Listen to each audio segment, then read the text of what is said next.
Welcome to Conversations from the Edge of Consciousness. I'm your host, Kristine Madeira.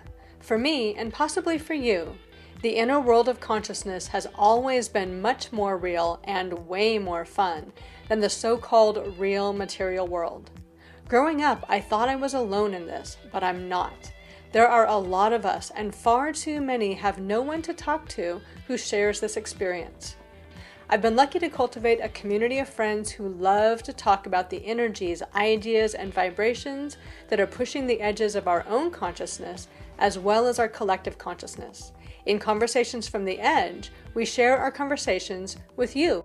Hello and welcome to Conversations from the Edge. This is your host, Kristine Madeira. We are back with Kieffer, who is our theta healer extraordinaire. And Katie, just one more time, tell us just a little tiny bit about you and what the name of your website is, and then we'll just launch right in from there. Okay. So I'm Katie Kieffer. My website is awakentheinnerlight.com. And I basically help people get congruent within themselves, aligning all the aspects of self and clearing away the blocks and bringing in information from Creator in a way that is most beneficial for whatever it is that you're looking at to get yourself aligned so you can move forward in your life. Oh, that so understates what you do, but okay. And I have a hard time talking about what I do. I know, but basically, so this is Conversations from the Edge, where we really begin to talk about kind of what's up for us, the edges of consciousness, as we're pushing forward and expanding who we are as human beings and what our human experience is.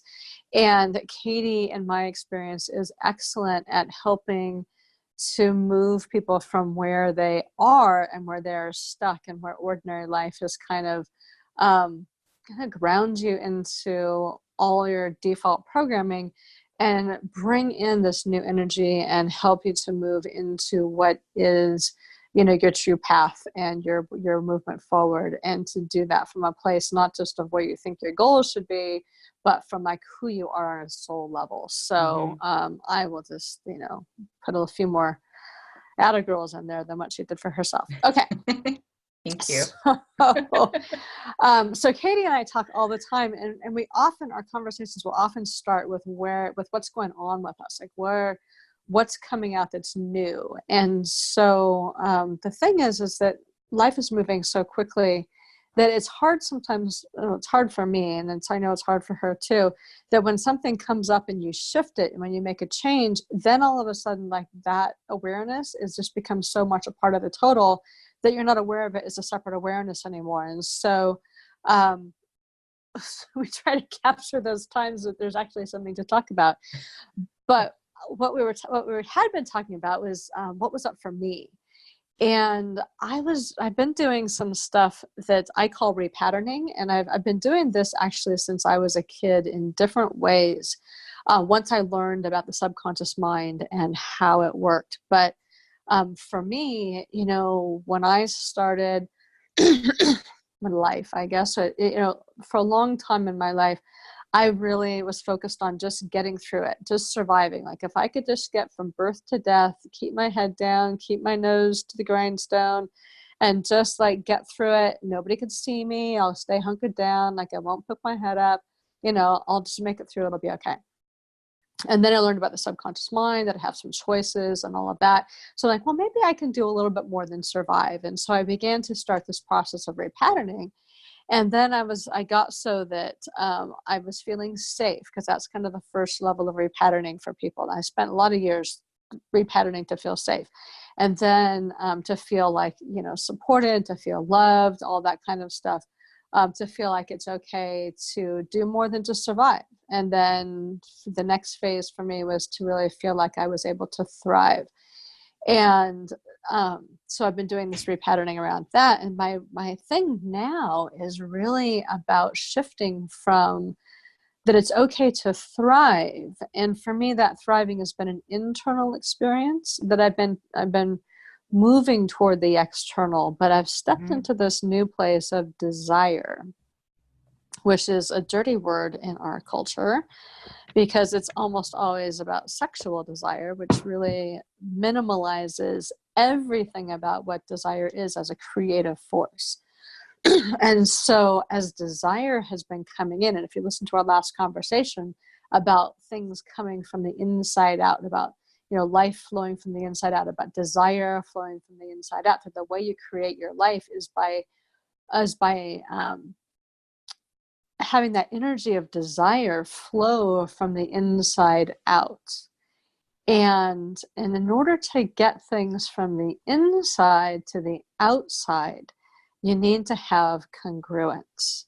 So it needs to be more than just, I'm having these really good feelings.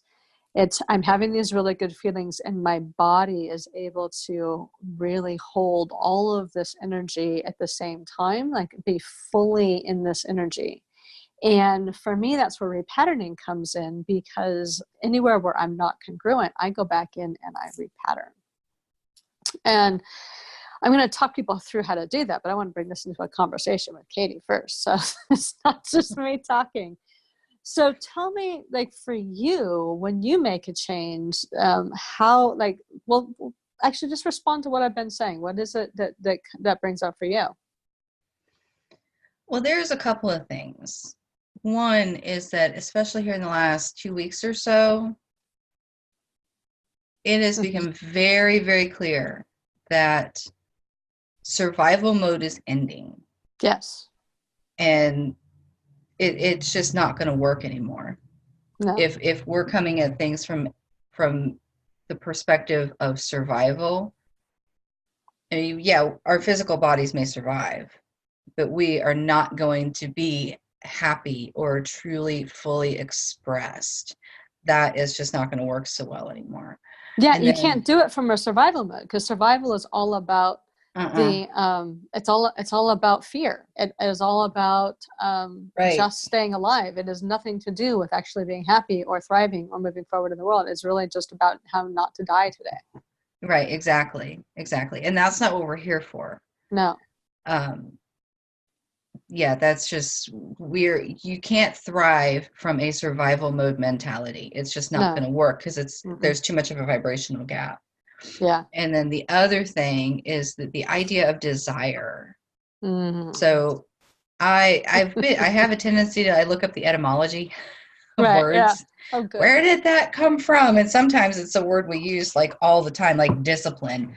I looked up the etymology and I'm like, I don't want to play with that. I need a different word. So I need a different word.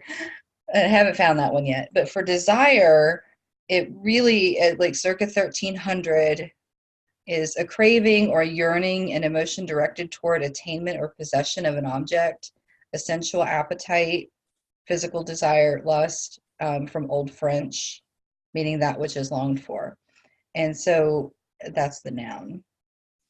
But is there a verb? There is a verb. That's right, because life is a verb. That's the the other thing from a couple of weeks ago that I completely forgotten until now, is that we are verbs. Life is a verb. I mean, not the way that we use it in our English language, but when you shift from thinking about like truth as a noun of something to be achieved to truth as a verb as something to be lived, from life as a noun of something that is to life as a verb of something that moves through you, your whole experience of the world and yourself can change. So what's the verb of desire?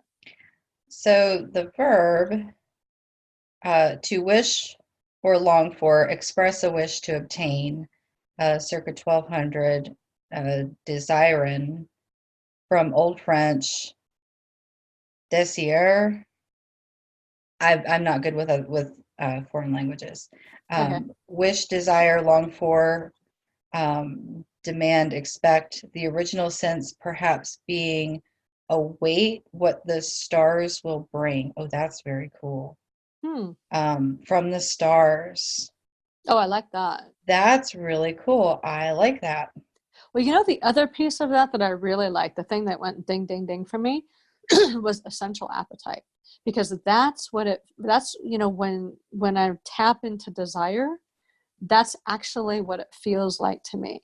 desire is like the appetite for life. Desire is the appetite. It is the kind of like you have an appetite for a dinner, appetite for a meal, and we don't have that as much now because food is so always available. But when food was less available, or there was less celebratory food available on a regular basis, to have an appetite for that special satiation, have an appetite for that, like the drive that an appetite has is kind of like what desire feels like, but it feels like it's from the stars versus feeling from the physical body. But it was that willingness to have an appetite for something for me that has always been this not a forbidden zone, like somebody forbade it, but like I forbade myself from that. And we've got, we have a lot of negative connotations of desire. And of course, the whole spiritual and even religious ideal of, well, I don't need anything. I'm just sort of at the mercy of whatever God brings me, whatever happens, that's fine. If I don't have any of my own desires, I'm never disappointed, and then I'm never out of alignment with the divine. And that's kind of been my operating system for years and years. And it doesn't work all that well. I mean, it works really well to stay in a state of contentment, because if you don't want anything, it's hard to be discontent. Right. It does not work very well in the state of creating something that you desire, that you want, because if you're not allowed to really, or if you don't allow yourself to really step into what it is that you desire or want, then you can't bring it forward. And I, for a long time, didn't even know what desire was. I couldn't feel it in my body. I couldn't, people would say, well, what do you want to do with your life? And I'm like, I have no idea. I don't know. I mean, I knew what I wanted, but it was a state of being. It was nothing like out there that I wanted. It was all an internal experience of what I wanted. So it was a different thing. So right now it's that process of turning that internal experience of living my true nature and being who I am, and being that, that divine spark, from just my inner experience into the external world as my experience moving forward, as who I am in the world, as that essential appetite for life, and to let that live through me, and to guide me forward, and to expand my life from there. So that's kind of what's been up for me.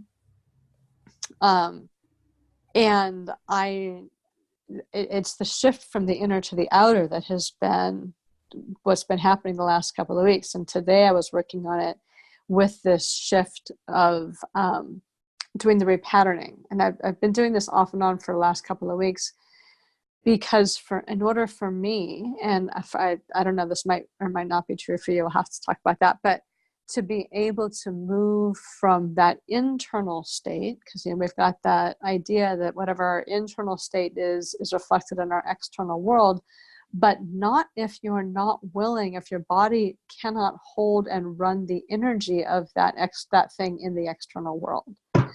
So if you can experience it as an energy, but if you're not able to experience it as a biochemical experience in your body, it's not really real in the external world. And reformatting for me is about shifting the biochemical experience in your body so that you become into greater harmony, and you can really run these new energies in a biochemical, physical way, and not just an imagination and energetic way. That makes a lot of sense to me. Absolutely. Okay. Good. So, yeah. Well, I mean, that's really what's the biggest hang up that most of us out here on the edge have had. Translating what we know and into life. Into, we have all of these amazing internal experiences. And then it's like we come out of that back into human life and go, what the hell is this? Yeah. Where's my stuff? Where is, this beautiful feeling that I had? It's, it's still there, but it's not here. It's weird. And so, being able to bring it through the body. And that's something that I've actually played with here lately in the last few months, was like, my body didn't recognize my soul's vibration. And therefore my body's going, who are you? You're not supposed to be here. So I had to teach my body what my soul's vibration was. And so every time now I make a big shift, I just make sure that they recognize one another. And it helps a lot to allow the body to be able to bring that energy in, which would be another way of repatterning.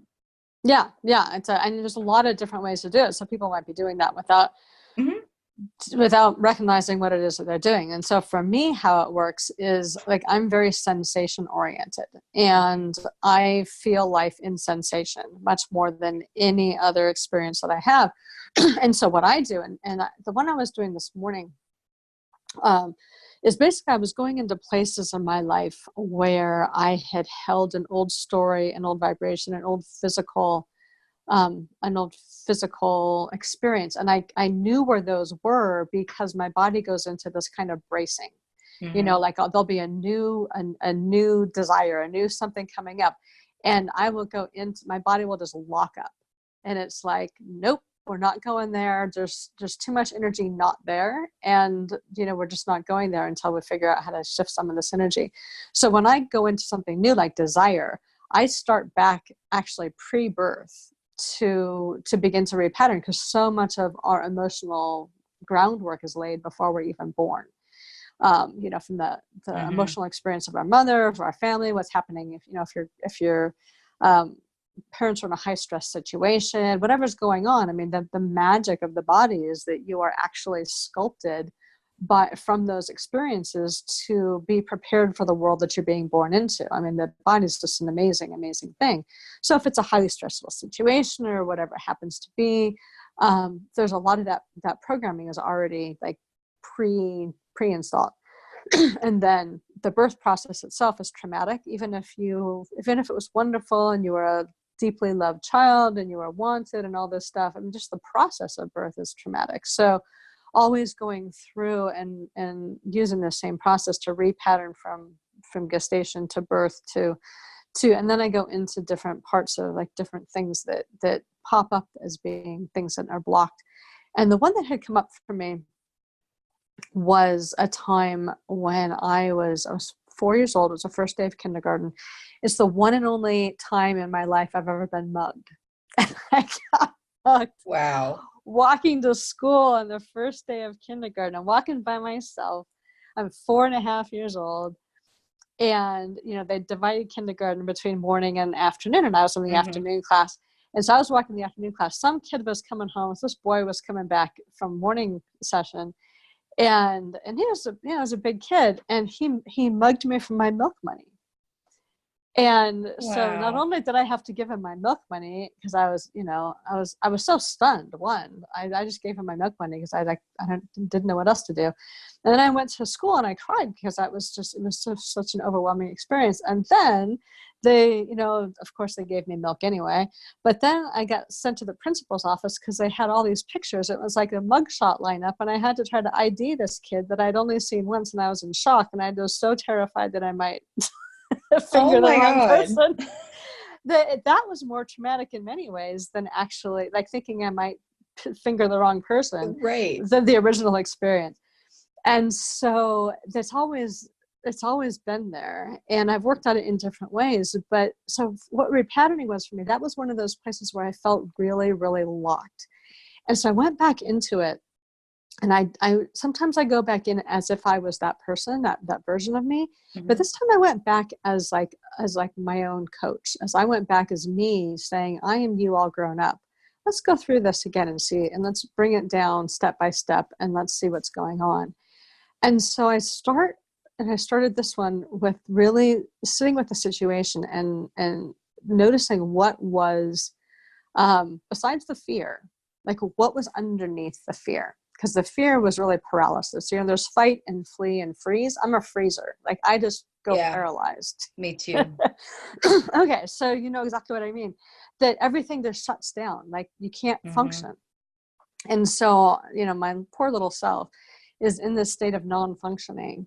And so I backed it up a little bit, and I said, so let's look and see what's going on. And so for me, what was happening in that is, one, that I didn't have a right to have like if somebody else wanted something from me, I didn't have a right to say no. Like I couldn't stand up for myself. I was not allowed to do Wow. that. Especially this was a boy, this was, this whole male dominated culture, all this kind of stuff that I was not allowed to stand up for myself, that I was powerless, that I was helpless, and that I didn't matter. Nobody was Wow. there, all this stuff, was going on underneath the fear, underneath the Mm-hmm. paralysis. So I paused with this little 4-year-old part of me and I said, okay, so I'm your older self. I'm not embodying the emotion that she's embodying, because that actually is not very helpful, except under certain circumstances. You can work through, it's how I process information, work through the sensation by sensation, but it's harder to do that. So I was with her and I said, okay, so let's look at this. There's two choices you have here, basically, is you can give him the money or you cannot give him the money. And I walked through, like, if you gave him the money, this is kind of what had happened. And if you didn't give the money, we don't know what's going to happen. So, I walked through with her, you can give him the money and do things differently. Like, you can give the money, you can walk to the teacher and say, can I have my milk anyway? I'll bring you more money. Somebody took my money or whatever, and have a different experience with that. So you can do something different. But we walked through all of that. And I had her stand in that little superwoman thing, her hands on the hips, Mm-hmm. feet wide, and just kind of gather her strength and see what she wanted to do. And I had her put her hands up, the other superwoman one where you've got your arms up, and it really changes the energy in your body. And so I'm like, are you ready? And she said, yes. And I said, all right. And so I didn't know what she was going to do, honestly. I was like, this will be fun. So I watch her and he's like, give me your milk money. And she's like, no. And he's like, then he gets a little rougher. And she's thinking, oh, this guy could hit me, right? So she has her hands on her hips, and she takes the money, or she takes the fist that doesn't have the money in it, and imagine she's throwing it off into the ice plant and says, there's your money. And then she runs off to school. But she had her 5 cents, her nickel, in her other hand. So she was really crafty. And I'm like, oh, that was a good one. Like, I didn't even think about that. That is So cool. I Yeah. know. And so then she went to, I'm watching her do this. And so she had all this new energy, and she goes to the teacher and she said, this boy took my milk money and I want my milk anyway. And I sent her to the principal's office to finger him. And we went through what she could do there. And I said, I know it's terrifying to think you might finger the wrong person. So you need to be your advocate. Like, you can't just go crying into the teacher and have them try to take care of you. You need to explain what's happening. And if you don't want to finger the wrong person, you need to qualify what you're saying and say, listen, you eliminate everybody that it can't be. So you eliminate all the girls, you eliminate the boys that don't look like this boy. And, you come down with 3 or 4 or 5 or whatever, and you can say, it could be any of these. It's most likely this person, but I don't want the wrong person to be. Like, I can't tell you 100%, so I don't want you to get the wrong person in trouble, but it's one of these people.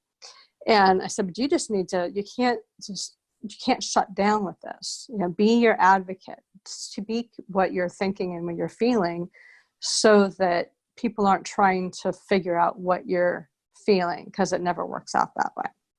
So she walked through the whole thing beautifully, and it so changed the energy that, like, my whole body was zinging after that with this whole Mm-hmm. new level of energy. And it's as simple as using your imagination and allowing yourself to experience things differently, and coaching yourself to make a different choice. And it actually completely then changes that experience in your biochemistry. And then that helps to bring your whole body into congruence, so that you're able to support what it is that you want in your life now, because your energy is lined up, not from being afraid and powerless, but being crafty and scrappy, and advocating for yourself and saying, this is what I want, this is what I don't want, this is what's going to happen, Mm-hmm. this is what it's going to be. And I didn't realize how much power that one particular incident still had in my life. Yeah. Wow, that's a big one. And what a Yeah. beautiful way to walk through it. Yeah, and I've done lots of different ways over the years.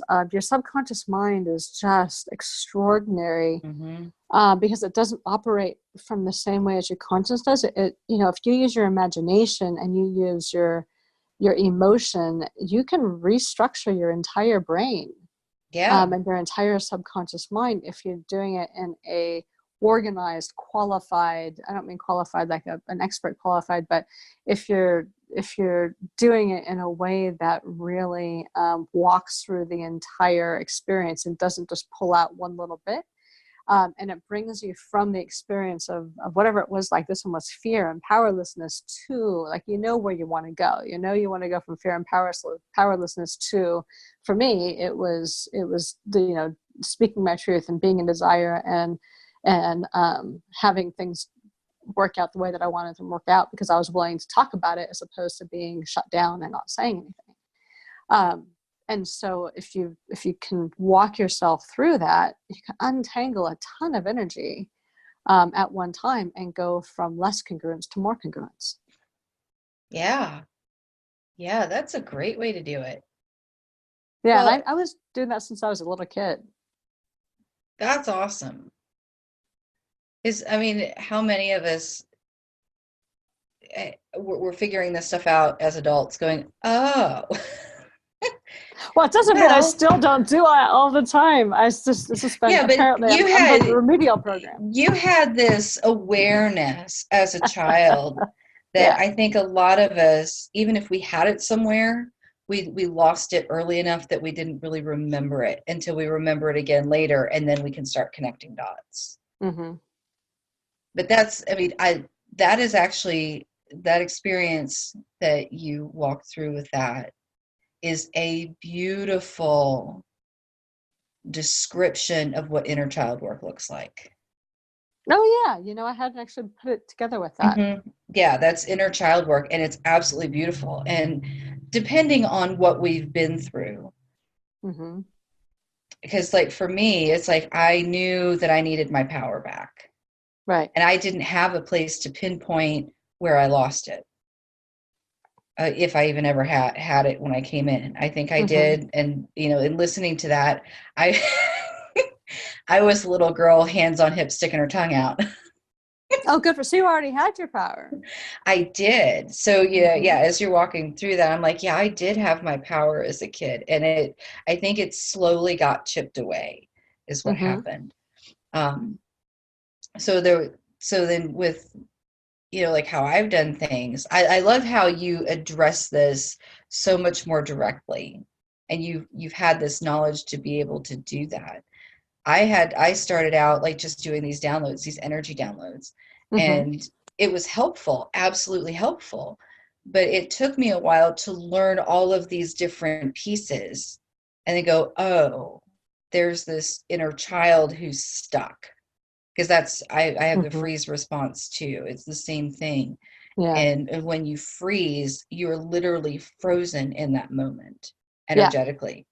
Yeah. And so, yeah, being able to do that, that's better than a round table.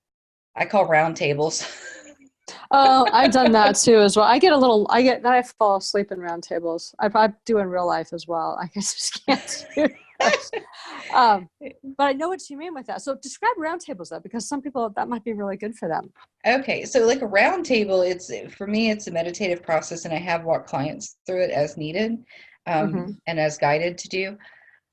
So basically, a round table is going into the heart space and calling in aspects of self. So, like, I got this idea from a lady who wrote a book on the Akashic Records, Mm-hmm. and we had been connected through a business coach for several years. And so she published this book, and in it, she was like, she brought what the ego, the high self, and the soul together. Mm-hmm. And I'm like, oh, that's a great idea. And then I just kind of expanded it because it just kind of came up in a session. I'm like, oh, okay, so we're going to take this concept and apply it in a different way. So it's like, ultimately, you conscious, present, current person now. become an observer, and Mm-hmm. you ask these different aspects of yourself to come in. And so like John Bradshaw's work is really good for inner Mm-hmm. child work. And I liked his concept of like he showed up as this magician for his inner child. I showed up as like this like some version almost Stevie Nicks dress, but not really with that energy. But Uh-huh. like this big cape. And I'm like, I see like my 22-year-old self, which was a hot mess. But that's the current energy showing up in that kind of body with Uh-huh. this little girl, and kind of walking through these different things and being like, I have you now. I've got you. I've got your back. You are Mm-hmm. safe. And that kind of thing. And I don't remember the details of what I was working on, but it was really powerful and really helpful. And so that would be how I would do a roundtable with an inner child. And Okay, so usually it's just a different idea. yeah, it's I just mean, a different visualization. the same general thing. Because when I was working with clients with hypnotherapy and we did regressions, that was always the thing. We come back down to whatever it happened to be that came up, and it Mm-hmm. doesn't always have to be. And I want to really accentuate this because, like you said, you didn't have a clarifying experience about when that sort of fled for you, but you can, because your subconscious mind is so willing to play with you. Mm-hmm. Create one. Like I would have people when I was working with regressions and things, they wouldn't always come to an actual incident that happened, but they would come to something that was representational of the incident. And sometimes it would come with something entirely fictional, like it would be a scene from Harry Potter, or it would be something that they had seen in a movie that their subconscious or unconscious would bring forward as, this is something that we can use to resolve this. And it's Mm-hmm. easier than trying to come up with something that maybe they weren't really aware of, or that was happening so beneath the scenes that they didn't have access to it, or so early in their life that they didn't have any cognitive patterning of that. Right. But it was the same idea. Whatever it was would be there, and then your present self would go in as like as whether it was the coach, it was you now having your back, and you would go Right. through. And sometimes you're the parent, or sometimes it was the coach. It really depended on the situation, like what was really needed for that particular thing. But that was the path to resolution.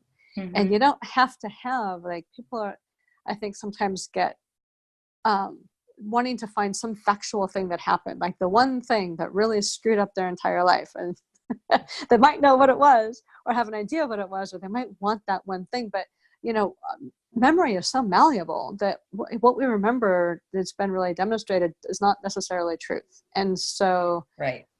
you can sort of soften into the question and invite forward something that helps you that brings that same conflict into your awareness, and you can resolve that conflict. And by doing so, your subconscious, when you've brought that up from the subconscious, that's how it's telling you, if we do this with this, we're all good. And you can resolve it that way. And that's also what can shift that energy back in the body, or forward, I guess, in the body, into this new level of empowerment or awareness or power, or whatever it happens to Mm-hmm. be. Yeah. Yeah. That's the idea of memory. And I've done this too. It's like, what was that? What happened? Yeah. And I've come to understand, and I learned this through the digging work with theta healing, Mm-hmm. is we might be able to get to something factual, but that's not what we're after. We're after the Mm-mm. energy. Yeah. What is the energy? What is the feeling? What is that emotion? Yeah. Because And that's how we and code really, memory. exactly. And one of the big things is, my theta healing teacher I have been like queen of get into the story. And she's like, I don't want the story. Mm-hmm. What's underneath it? What's just Yeah. past that? And that's what it is, because we can get so locked into the stories if we know them, Yeah. or trying to find the story, that we actually miss the healing that can happen. Yeah, because the story is where we're stuck. Exactly. And so whether it's true or false, whether it's made up, it doesn't really matter. Mm-hmm. What matters is getting into the energy. And I think you shared a really beautiful way of doing that. Well, thank you. Yeah, and it's a simple way if people have not been doing inner child work, or they feel stuck or something. You don't have to have any kind of magical training to do this. Like, I started doing this when I started learning about the subconscious mind. I was about 10, and I'd been listening. I also say that Amway saved my life, because I was really stuck. I'd had this huge experience of unity consciousness, and then I had this, it was such a contrast with my life. I had this really dark period of my life after that. And this helped to bring me out of it. And it taught me, as I was listening to all of these tapes that my parents would bring home, that had Zig Ziglar and all these guys that were teaching people how to be better salespeople through visualization and how their subconscious mind worked. I was dismissing the sales stuff, and I was listening to the rest of it. I'm like, oh, I can apply this to this. I can do this with this. So I was doing this from early on about, how to use your imagination to recreate your life. And so, I mean, if a 10-year-old can do it, anybody can do it. It does take allowing yourself to do that, giving yourself permission to play with that. Yeah. Well, and something else I have found that really is important is it depends on where you're at in your own healing process, because there was a time that I could not have done that on my own, because I have gotten lost in the story. And so, I mean, even now, there's times I'm like, what is this? And I ask for help. But, if I had tried to do some of this work when I was first starting Theta Healing in 2012, I'd have made things worse. I'd have been a total hot mess because I had no tools. So as long as you've got tools and you're at a place of self-awareness enough to where you can pull yourself out, kind of recenter and go back in, absolutely. This can be done. It's self-healing. It is self-healing. Even when you work with somebody like me or like you, ultimately, we're just guides. Yeah. We are guides. We help keep the focus. We help to facilitate shifts as needed, and we witness the change. Yeah, and hold the space. Yeah. We really create that space for somebody to come in and say, hey, this is what's going on, and walk them through it. Well, and that brings up something else we were talking about before off the recording, is the power of conversation. Because when you are starting, it's really easy to go down your own rabbit hole, and I have my whole rabbit hole decked out with all kinds of stuff because I spend a lot of time down there. But when you're doing your own work, even if you've got training, you can go down your own rabbit hole and get stuck there for a long time. And so the power of having somebody to be in conversation with, which is why I wanted to create this Conversations from the Edge, because I think conversations are so powerful to really help to move and shift the energy. Because when you're in your own, if you're spinning your own story, you get, your energy gets locked up tighter and tighter sometimes. But if you've got somebody else to kind of help flow that energy, you can move that forward into some new awarenesses and some healing in a way that's hard to do when you are doing it with yourself. If you're not in a place or have the experience of being able to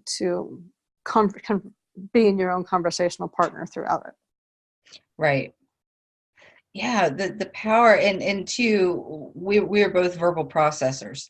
Yeah, that's the other piece. That's another thing. Verbal processors, just don't pay any attention to this. Verbal processors, this is you. You need to talk to somebody.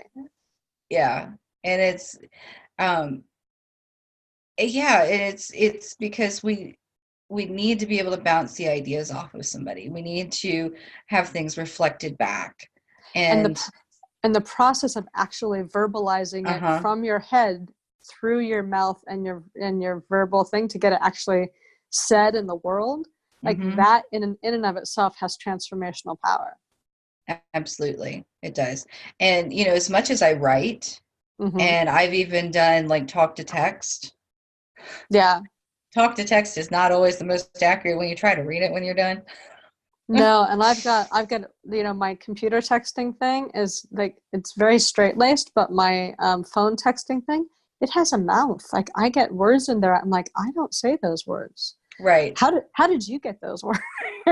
Right. I had the word Yeah. Hindi pop up on them. I'm like, where that it's completely out of context. I'm like, what did I say that it would have picked up as Hindi? Well, at least it was Hindi. I live in Asheville, and it consistently says asshole. So I'm reading through here, and I'm like, oh my gosh! Like I have to always like check my text before I send them out. Oh my God, that's funny. Yeah. I all kinds of words that show up in my talk to text. All right. Anyway, yeah, talk to text is not a conversation, but yeah, the No. power of conversation, especially for verbal processors, is really important. And if you don't have somebody to talk to, even if you're alone, speaking it out loud to yourself is much different than Yep. speaking it in your head. Absolutely. Very much so. It really is. And it's different than writing. And all of these Yeah. things can be helpful. Yes. But Yes. there is a different kind of power in actually having a conversation with somebody who gets it. And that's the Yeah. key, is that you and I really get each other Yeah. on Yeah. so many levels. I mean, there's so much I can talk to you. If I tried to take this into therapy, I have to explain so much to her before I can even, so I have to reel myself in. Yeah. Yeah. And it's like, it's not the same. So somebody No. who gets it and isn't, yeah, that's the key, is somebody who can get it Or who and can not listen think you're without crazy. judgment, even if they're not Absolutely. really understand you. To get and I know you probably have this experience as well, but if you're open to finding that person, even if it's just somebody you're talking to like in a grocery store line. I have people on grocery store lines all the time that talk to me, and I hear like, you got two people in front of you in a grocery store line, and in 4 minutes I hear an entire story of what somebody's going through, and we do a little bit of processing around it, and like 4 minutes later I get through the grocery store line and they're like have a whole different life. Yeah. And Yeah, it's just sometimes absolutely. being open to the right person at the right time in the right moment. It doesn't Hmm. have to be a giant thing. It can be something that's spontaneous and fun and stuff as well. So Yeah. being open for those moments for the right person to show up and have a conversation, and talking with strangers is great because you don't see them again. That's true. That's very true. Yeah. So freak them out. Yeah, as my mom would say, do it for the shock value. My mom was big on uh, shock value. She oh, loved was it. she? Oh my Yeah, oh gosh. Good yes. good night. Good Yeah, night. it embarrassed me. I'm It sure. really Yeah. embarrassed me. But yeah, yeah. Good Lord. All Oh, right. excuse me. So, is there anything else that seems like it is important to mention in this? So the word desire is coming up. So I kind of want to swing back around to Yeah, the yeah, yeah. Let's do desire. that. Okay. Desire and the word sensual. And Mm. because these are two words that have been so corrupted, Yes, very or actually, sexualized. yes, way, way over sexualized. And it's like insane. And so, really, because I happen to be more, I guess that what is clairsentient. So I feel it. And I feel Yeah, it, me too. and I feel it more emotionally than physically, but it's both. Mm. So Mm-hmm. like when like where you say your body would lock up, Mm-hmm. my emotions lock up. Okay. So where a lot of things would come through, and if I guess if I let them go long enough, it probably would show up as like serious physical ailment. Mm-hmm. As far as my physical body goes, I really don't have anything major going on. But emotionally, hot mess for a very, very long time. And so that's where I get frozen in the emotional body. But there is that sensation that goes with that. Yeah. And so sensual being, it's so the etymology online says it's an adjective, and it says it's carnal and unspiritual, which I think is crap. It's crap. Yeah. Carnal, yes, but unspiritual, crap. Of or pertaining to the senses. Right. So by mid 15th century, it's of or pertaining to the senses, which is much broader. And then later on, it says directly from late Latin, sensualis is endowed with feeling. And so Mm-hmm. that's really where we get locked up, is we get locked up in our feeling, whether it's Yeah. physical or emotional or even spiritual, which I think a lot of us are not necessarily as aware of where we might be the spiritual part, Mm-hmm. because we're just now coming to where it's all being fully embodied. And Yeah. so, yeah, being able to live life from this place of desire, and Mm-hmm. just that idea of, I want to go experience that, whether it's a roller coaster, whether it's a hike, maybe Mm-hmm. you just want to go swimming in this particular lake or ocean. Those are all sensual things, and it's experience. Yeah. You And know, before I forget, I just want to bring this yeah. in. For some reason, and I'm absolutely certain it has to do with the work I've done the last few days, I Mm-hmm. absolutely got why toddlers are so like enthralled with bodily functions. I mean, toddlers, you talk about passing gas, they Uh-huh. love it. It is the coolest thing to them. I'm like, well, that's because their souls they're like, oh, the body can do this, and they're all Uh-huh. excited about it. And I'm like, that's really cool. And then as we grow up, we are taught that these things Right. are, Rude. yeah, exactly. Oh, it's rude. I mean, Yeah. especially as women, how many of us have felt like we've had to hold in the gas to go to the bathroom? Mm-hmm. Yeah. And God forbid, I hope to God that it's not like a shared bathroom with stalls. How many of us have gone through a day at school Yeah. hoping we didn't explode? And Yeah. it's just, these are just normal things that we have to deal with as physical beings. Well, sensations come with that. Yes. It's just an Well, experience. it is. And I wanted to add a little bit to that about the sensation piece. That when you're working with something that's sensory or sensual, or you want to actually expand you expand your experience or your world, actually creating a place where you're having new sensation is a really good way to do that. Whether it Mm-hmm. is like, um, like for me, when I start to feel like I'm winding down smaller and smaller, I go out for a run. I'm not a big running fan, but I will do some serious physical activity that I don't normally do, Mm-hmm. or do something that's really thrilling. Like I haven't done it yet, but I would consider jumping out of an airplane with a parachute, not without a parachute.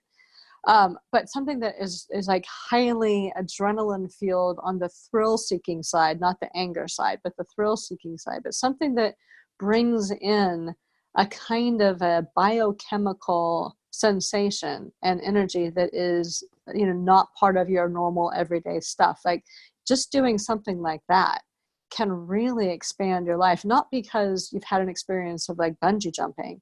It's because what that new flood of chemistry through your body Mm-hmm. wishes away a lot of old stuff, and it allows you to experience more life outside of your normal biochemical barriers. So that's Yeah. another way to really, in the physical world, to be able to expand your emotional and energetic self, Mm-hmm. to expand your physical biochemical capacity for extreme sensation. Yeah, that's a great idea. And to, yeah, just doing something different. And it's taken me a while because I've heard people talking about this. Taking Mm-hmm. new action, take a new Yeah. action. And I'm like, well, what new action am I going to take? Yeah. Well, and you can brush your teeth with the opposite hand. You could don't cut vegetables with the opposite hand. I tried that. Yeah. That doesn't work very well. Yeah, that one's a little dangerous. Especially with ceramic knives. Oh my God, it was Right. a bloody experience. Oh yes. But yeah, do something in a different way. Drive a different way to the store. Go to a different store. I mean, something that's different. And shake your life up a little bit. Eat different food. Have some different experiences, and that can really begin to shift and change energy as well. And bringing in anything that is new. It doesn't have to be scary new, but a little bit of like trepidation with it. That's a good set of, well, this is a lot of my comfort zone. Can be really cathartic in helping to shift energy in your life. Yeah. And especially in your body. That's great. Yeah, totally. Yeah. All right. Well, it's been great talking again about, we really ran over this time. Yeah, that's okay. Talking again. And we will talk to you again very soon. So in the meantime, just say one more time about where people can find you. Oh, you can find me, Katie Kieffer, at awakentheinnerlight.com or coffeewiththeangels.com. Either one. All right. And you can always find everything and everyone and all the conversations somewhere on conversationsfromtheedge.net.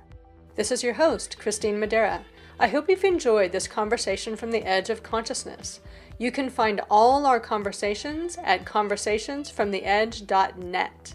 You'll also find links to schedule a private conversation with me or any of my friends, as well as tools to help you expand your own consciousness and explore what's possible for you outside the boundaries of your current perceptions. Feel free to use this podcast to start your own conversation by sharing it with friends, on social media, in your blog, or even in your own podcast. And as always, live the adventure of pushing your own edge. It's the most amazing adventure there is.